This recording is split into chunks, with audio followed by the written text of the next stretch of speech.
Are you looking to move your USTD from a Web3 wallet straight to your Binance account? In this video, I'm going to show you exactly how to do it in just a few simple steps. First, open your Web3 wallet. If you're using the Binance app, head to the top of your homepage and tap on Wallet. This will redirect you straight to your Web3 wallet. Once inside your wallet, go to the Assets section at the bottom right and select Send.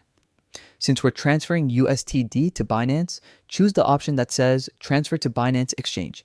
Next, select USDT as the cryptocurrency you want to send.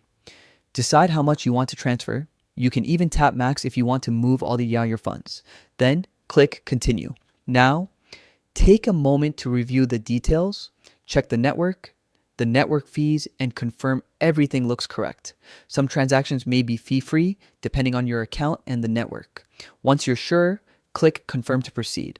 Depending on your security settings, Binance might ask for additional authentication. This could include verifying via your email or using an authenticator app. After verification, your transfer will go through and your USTD will appear in your Binance account. And that's it. A quick, simple, and secure way to move your funds from Web3 to Binance.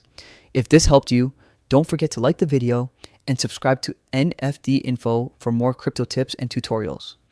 Thanks for watching and happy trading.